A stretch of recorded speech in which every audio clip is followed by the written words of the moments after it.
Greetings, everyone. Greetings. I'm not going to say wake up, rise and grind, because we're almost at the noon mark of the day. I'm getting a little bit later start for these segments today, so it won't be your dawning devotional midday message from the shrine.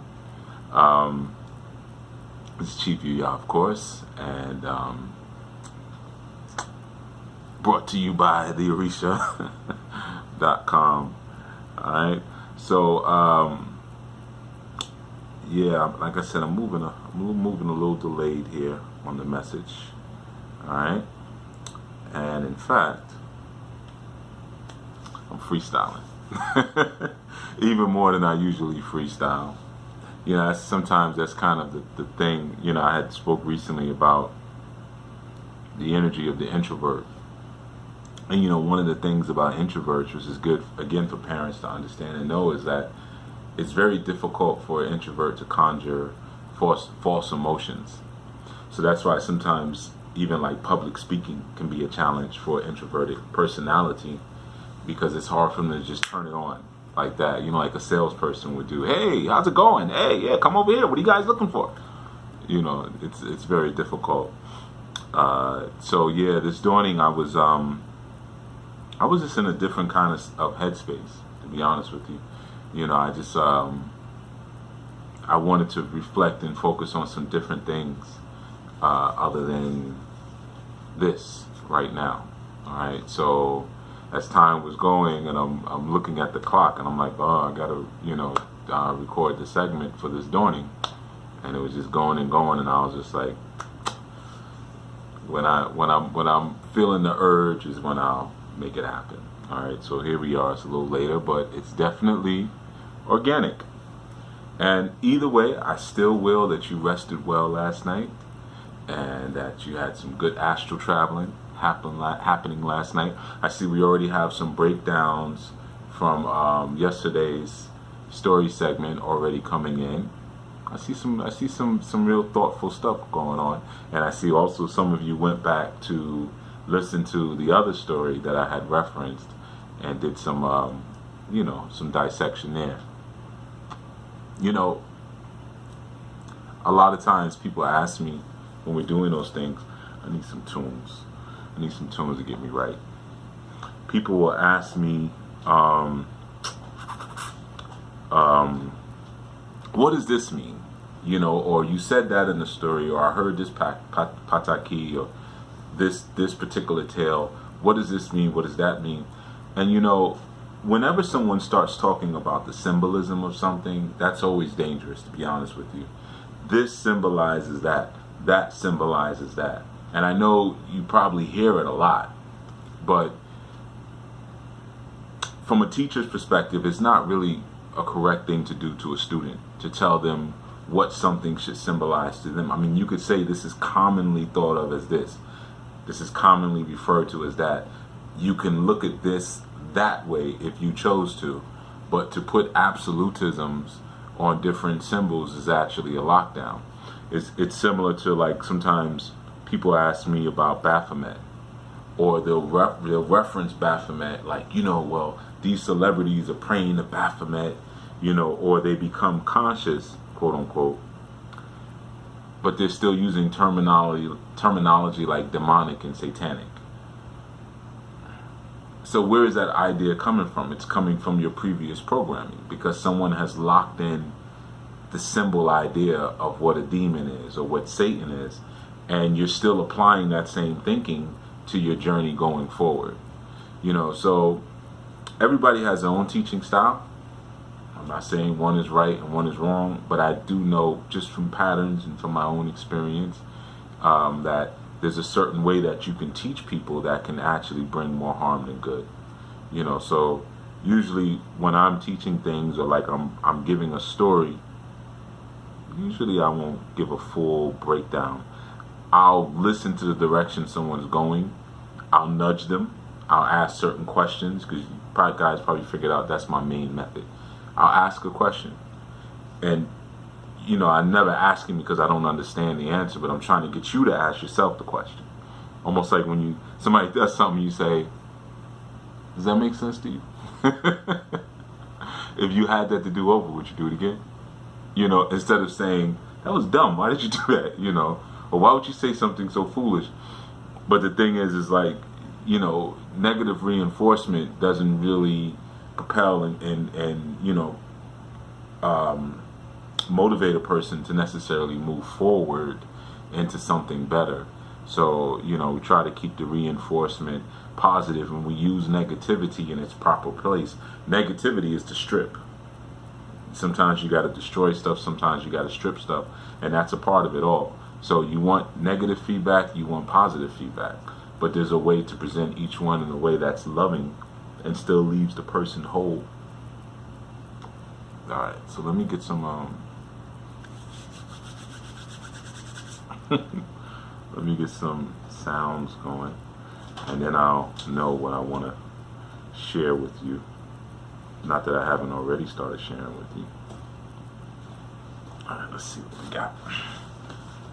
Yeah, well, like I said, I will that you all rested well, not rested well, but rested well. Got some Donny Hathaway. We might go with that. I'm in a Donny zone today. Or no, we might go with the Empress. I might have to go with the Empress actually, because I could use some of that medicine today too. Mama Mahalia. Plus, her albums be having like 50 songs per side, because back then songs were like a minute. One verse of the chorus, we out. Oh, my man, the good Reverend. Maybe we'll go with him. He got some nice teeth. Wish my teeth were like that. Look at those teeth. And a nice fro. Just need to take that messy Jerry curl up out of it. Why you want to put that in your hair, boy? No, maybe we'll go with these guys. Because the charisma. Look at that. 3-piece suits. Look at that. The stair steps. Oh, that gives me an idea. Let me look at the song titles. I'll look at the song titles and I'll have your show for you today. Yes, this is how I do it sometimes. From Us to You, Pasado, Theme of Angels, Lifting Second Resurrection, Time, Salam, Tell Me Why, in the Beginning, Far East, Throwing Stones at You. All right, we might end up rocking with the stair steps today. Put that to the side. Plus, because I just love the charisma. I love the charisma. Oh, but you can't beat the dramatics. Come on. And I know the inside of this cover. I remember this one. Boom! But look at that. Come on, man. Look at that. Oh, man. I love it. Just look at the charisma there. Look at the outfits, man. Look at how they stand up. Fabulous dramatics. And maybe we'll go with the dramatics. Be My Girl, After This Dance, Say the Word, I Can't Get Over You, Sundown Is Coming, Sing and Dance Your Troubles Away, Stand Up and Move, Richest Man Alive, I love that one, Finger Fever, I Get Carried Away. I was going to put that aside. We might rock the dramatics. Oh, this was a good one too.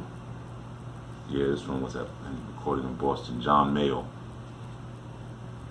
Yeah, this is a good piece, real good piece. Yeah, so we might play with that.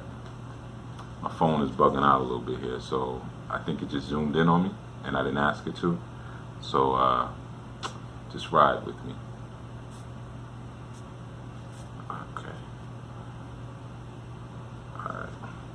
I dropped it off of my motorcycle. I was listening to some music and riding, and was in the bush. Yeah, it's doing it again. Whoa. Maybe I should just leave it. All right, so let me back up a little bit. it's gonna keep messing up. Or maybe I'll stop it and start again. Let's try that. Or maybe is it gonna stay? If it stays, we'll just rock it like this. I know it doesn't look the best, but you know.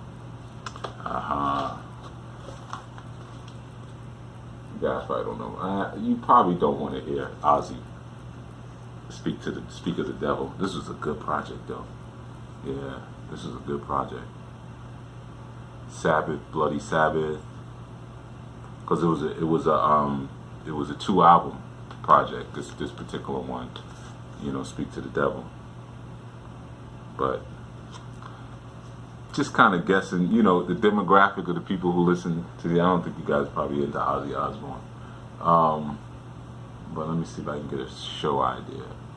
Sweet Leaf, Never Say Die, Sabbath, Bloody Sabbath, Iron Man, Children of the Grave, Paranoid. I love that one. That's only got like 3 chords in it, but it's a really good song. Fairies Wear Boots, War Pigs, The Wizard, Snowblind, Black Sabbath, Symptom of the Universe. Alright, I think I got it. I know what we're going to talk about. Now, but I'm not going to play you Ozzy Osbourne, don't worry, because I know you don't want to hear Ozzy Osbourne. Maybe some of you do. Alright.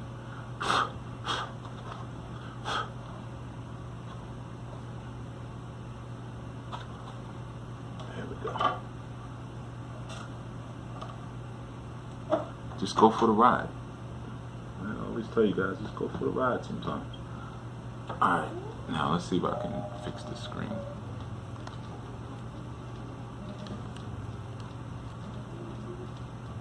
Let's see if it stays.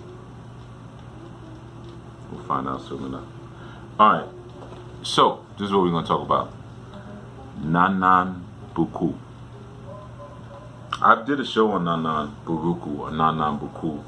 Different names depending on if you're in Benin or if you're in Yoruba land, or even if you're in Brazil, you know what that particular energy is called.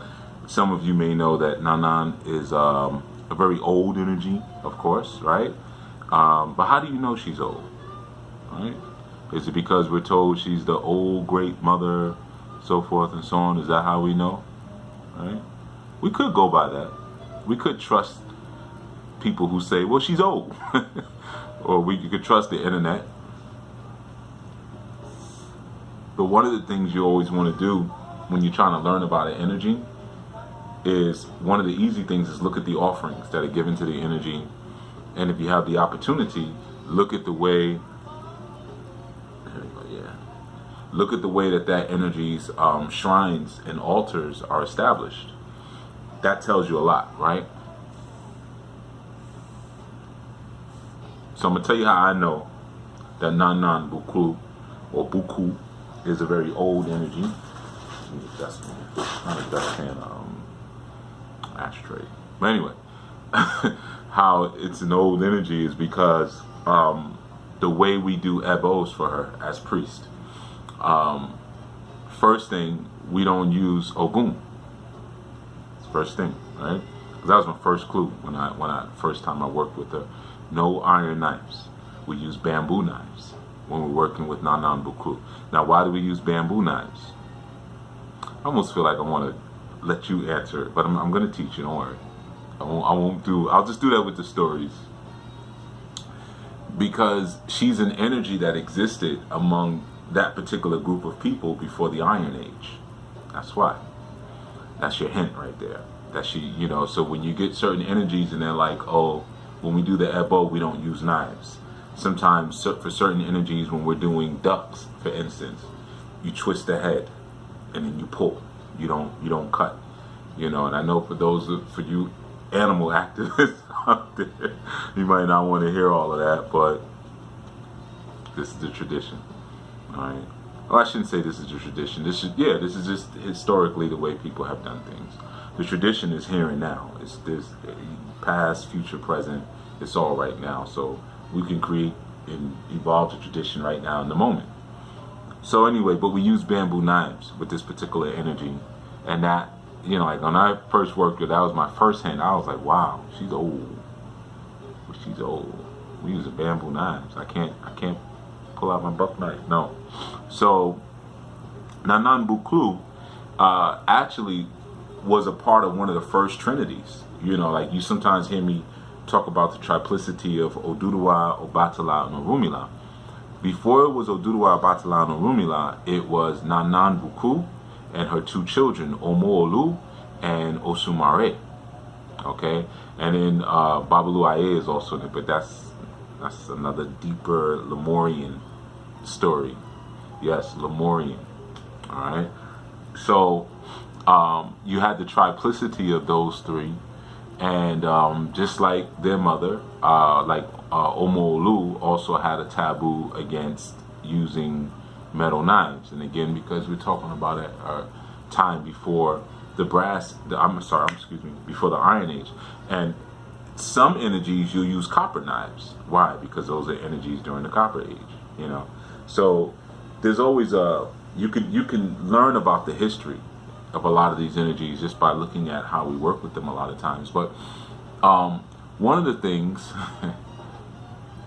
some of you have figured out already that when I'm talking about things, I'm always interweaving like a spider web into other concepts that I spoke about before. Some of you picked up on that already, and some of you haven't, and you're still trying to dissect things in a vacuum. It's going to take you too long to do that. Open your mind, man. It's Friday. You ain't got no job. No. But you have to kind of step back sometimes, and it might be something I talked about 6 years ago. It's related to something I'm talking about now. I know that might be kind of hard to imagine that there's actually a plan, and I'm not just making it up as I go. But if you could imagine that for a second, when you're trying to break down some of the things that I'm saying, it will be easier for you. So one of her symbols was the bird, and her shrines are basically mounds. They're mounds of what we would consider like soil and clay, covered by raffia, or like palm fronds, you know, or mariwo, if we were to take it to the actual, you know, phrase. And you know, her shrines, they're kept in very dry places, and they're covered with the raffia or the mario, so you don't necessarily see them unless you're getting ready to work with her. You give her that level of privacy and respect, of course, right? And the bird, one of the things that it represents when you're working with Nanan Bukuu is the ability and the potential to go all around the world easily. I'm going to say it again. When you're working with Nanan Bukuu, the bird, and not just when you're working with Nanan Bukuu, we're talking about, you know, how we can perceive different symbology, right? So I'm not telling you this is what the bird is, because the bird can be other things, right? But it's often considered in this form as a symbol of being able to go all around the world easily, because that's the thought. When you see a bird fly off, that it could go to the other side of the world, right? So think about that when you think about the Lakaye aspect. Like Lakaye represents that influence that spread throughout the Earth's crust, or throughout the crust, being able to kind of, almost like the Pope, right? The Pope, the Vatican dictates policy for the world, basically. So it's kind of like that kind of idea. So I know you're gonna say, what's it got to do with them song titles? Don't worry. There's a method to my manliness. Don't worry. A lot of times, like, I was having this conversation with someone not too long ago about shrines, and sometimes some of the headache we go through with our shrines, when we have them built and established around people who are not necessarily a part of our traditions. Maybe are not even open to them, maybe a little scared of them, you know, and we have shrines, and maybe we live with them, or they're visiting us, or, you know, just, you kind of want to keep your stuff to yourself, or you just don't feel like the questions, you know, or maybe even some of the slick statements. Now, of course, that's all depending on the type of relationship you have with people. You know, I've always made it very clear that no one's going to disrespect my ancestors, period. All right, so I don't care how you feel about it. You know, you're not going to disrespect my ancestors. You're not going to be pointing at stuff and ogling, and you know, that's not going to happen. So, because my perspective has always been, if a tradition was taken from me as a means of psychological warfare, then, you know, I have all rights to reclaim said tradition, and that would be the most sane thing to do. The insane thing to do would be to maintain the doctrine of my oppression. You know, that's just a sucker move. You know, to me, that's just a sucker move. You know, like, we's free now, but we still gotta act like we're not. Nah, not for me. You know, but now, of course, I understand that everybody is different, and the relationship that you may maintain with your family and friends is maybe different than, you know, other people like myself. So I don't narcissistically try to impose what I do on anyone else, right? Okay, so one of the things about that, why I bring that up, is because with Nanan, yeah, I see it. With Nanan, she's what we call an Olode energy. Olode, okay? And what Olode means, Olode are the energies that we keep outside. So a lot of times, I know when you guys are setting up shrines and stuff and whatnot, and you're happy to have your shrine, and you know, your jingili is up, and you're like, yeah, I'm doing it, which is cool. Set them up. You know, sometimes you may not realize that some of what you're putting inside the house is not supposed to be inside the house. In fact, most shrines are supposed to be outside the house. Most are not supposed to be inside. All right? But definitely Nanan Bukuu. So if any of you have ever had an idea to want to set up a Nanan Bukuu, which I wouldn't really suggest, in all honesty, unless you really know what you're doing, and you know I don't do a whole lot of doom and gloom talk. It's gonna get you. I don't do that, but I will say with this one, probably not the best thing to do if you don't know what you're doing. You know, it's not like taking some oranges and some yellow candles and setting up an Oshun space that you can, you know, focus and concentrate. Nana is a different kind of energy. You're talking about something very ancient and very powerful. Okay, and I'm not saying that Oshun is not ancient and powerful, but not like a grandmother. Okay, so those Olode energies that we establish is, for instance, like for Nanan, we put her outside because she's too hot. You know, and I know a lot of you may think like, because she's an old ancient grandmother, that she's probably very loving and maternal, and she is those things, but primarily she's a martial energy. She's a warrior energy. A lot of people don't know that part. So that's why you got to be careful. You keep her outside because she's hot, you know. And some things I've seen people put things inside, and I remember, you know, seeing a Sigidi, you know, Sigidi. You could look it up. Catch on fire in somebody's house. You know, just no candles near anything. Just okay. No BS, for real. So this stuff is real, you know, and certain things go in, certain things go out. But like I said, she's an Olode energy, and you know, her actual abode, or her actual altar, if you will, or her shrine, actually is a magnet for fire. It magnetizes fire into a space, you know. So she's an interesting energy because you have her in like the rainforest areas of Nigeria, but then you also have her across the plain areas and other places where it's just dry. You know, you can find her in the Serengeti, you know, where it's dry, and you still have this particular energy representing the pulling of fire, but also the pulling of wells and water. But like I said, oops, dropping my stuff here. And like I said, sometimes you'll see the name Nanan Bukuu, Nanan Baruku, you know, and, you know, there's something I wanted to mention about that. You know, sometimes you'll see discrepancies in Orisha stories. Like sometimes even when I put stories or I share them, people will say, but I thought Shango did this. You know, like for instance, Shango's a good one. We know that Shango burned his kingdom down. Some of the stories say that he was playing with his charm of fire and by accident he burned his kingdom down. Some of the stories say that he was angry and went off and burned the kingdom down. The reason why you'll have a difference of stories, just like you have with Nanan Buklu, and there's a difference of naming and things like that, is because these are, again, manifestations of higher laws. And based on your culture, or based on your cultural vernacular, your cultural perspectives, even based on where you live, if you live in a desert or if you live in a rainforest, your interpretation of a cosmic law is going to be different. So the stories are going to be slightly different.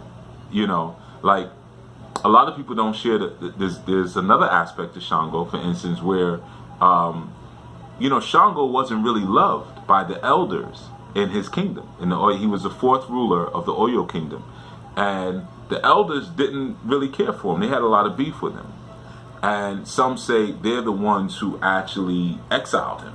You remember when he exiled, and there's stories about him leaving after he burned his kingdom down. He felt so bad that he went into a field and he hung himself. And then that's why we say Oba Koso, the king does not hang.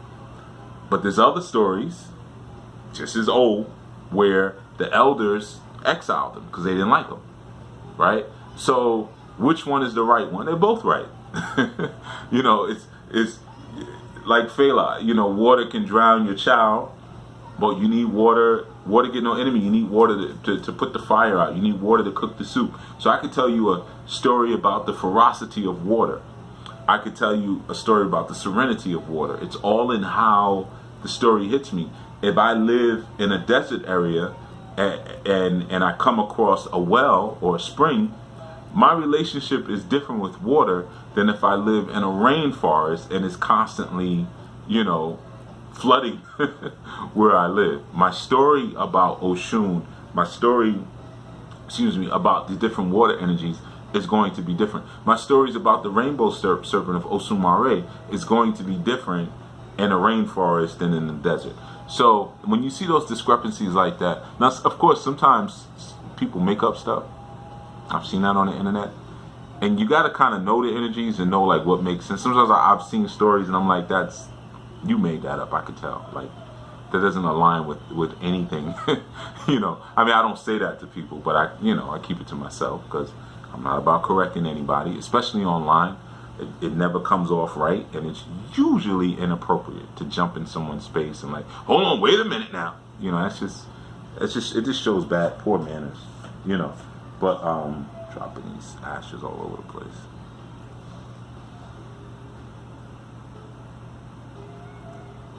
But there's also an aspect of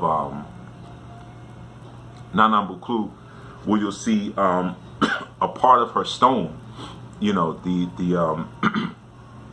her mound dyed in indigo, dark indigo. Now, what the dark indigo represents is her connection to the deep seas, because it's said that she lives in deep sea water.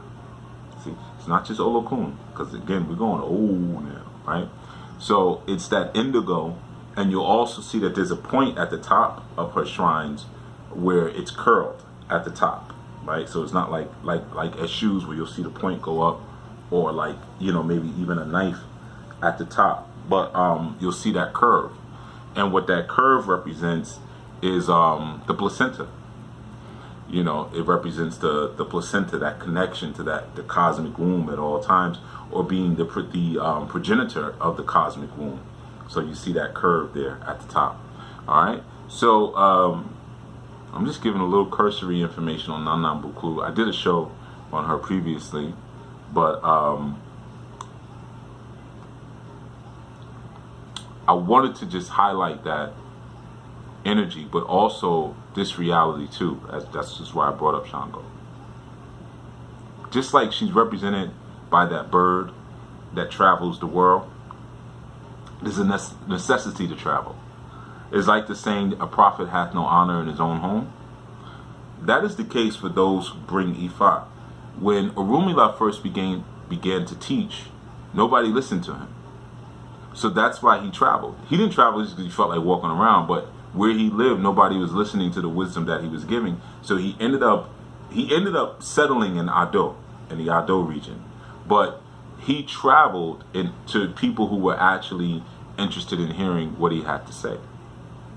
You'll find that with a lot of the energies, that wherever they come from, wherever they originate, they don't get the respect that we may give them now. Even think about it now. These things, these stories and the concepts originating in Nigeria, and how much over here we admire them. Now, of course, it's because a lot of those who were taken during the Ma'afa came from Nigeria. The majority came from the region we know as Nigeria. So some of these stories resonate with us because it's a genetic thing. But also, sometimes things have to go away from where they originated in order to be certified and validated. You know, so you have that with Orunmila, and there's an aspect of that with Nanan Bukuu. Okay? I'm dropping hints on something. I'm trying to drop easy hints on you, you know. But you see Nanan Bukuu all over, you know. Recording time ran out. But I was just saying, you'll see this particular energy all over, and it travels and it moves. You know, that old primordial energy. And you don't hear about, is that a scratch? Yeah. I clean that record. But you'll hear about, you don't hear so much about Osumare or Da. In Benin, Osumare is known as Da. In other places, Dan. You might have seen that in like Vudun. But you don't hear about Omo Olu that much. You don't hear about even Nanan Bukuu. You know, people don't speak about.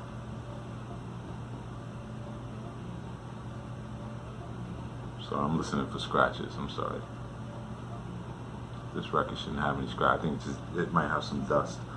But anyway, like I was saying, you don't necessarily hear about Nanan Bukuu or Omo Olu.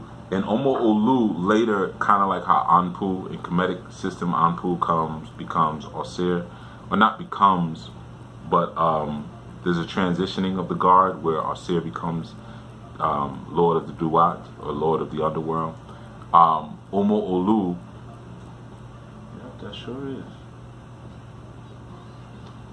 I'll clean that one.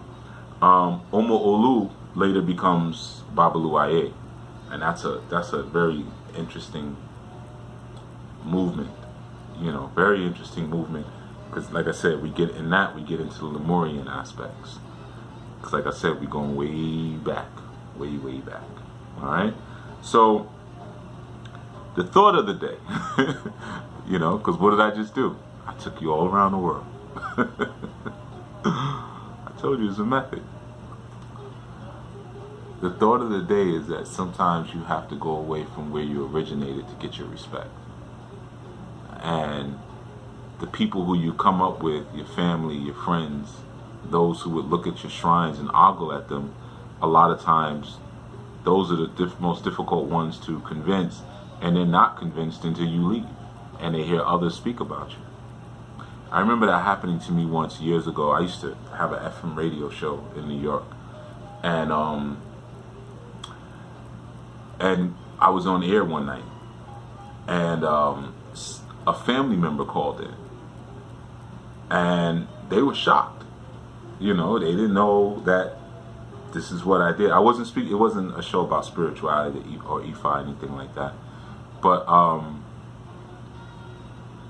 no, they knew me, you know, as not really speaking a lot, you know, and not necessarily always sharing what I know, because I know the environment to do that and where it's not really going to be listened to or accepted. So they called into the show and was like, you know, I didn't, you know, they were like shocked. So they later then began to want to learn more about culture and higher awareness and just what's going on in the community, because of I'll say the respect that they saw me being given in that moment. You see, so I had to go away in order to get those who were back there.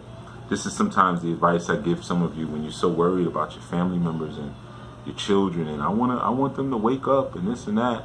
And sometimes a part of your waking up is a travel that you need to do, going out and making it real.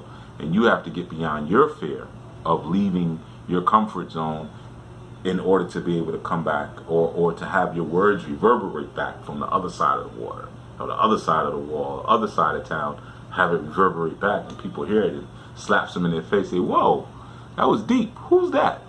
Sometimes they have to disassociate from you and it coming from you. All right?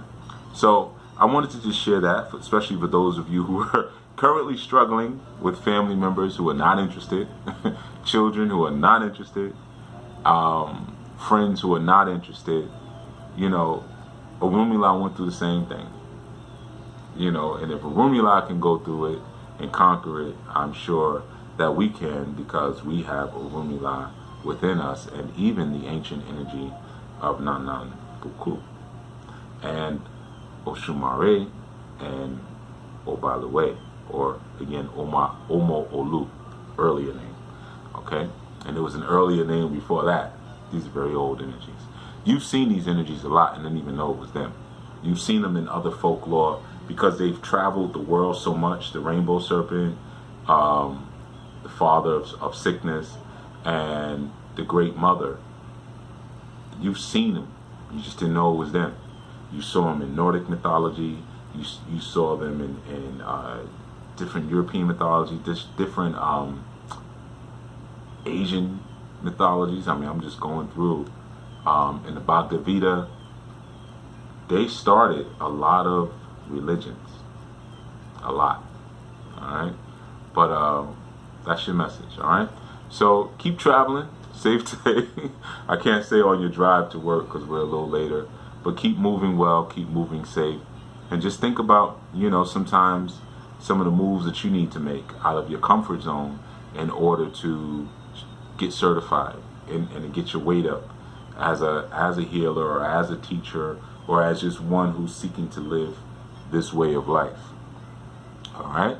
This is Chief Yuya. This has been your From the Shrine, the Forge, Flip Mode. Somebody gave me another one yesterday. I can't remember right now, though. But this has been your midday message. All right. Be well.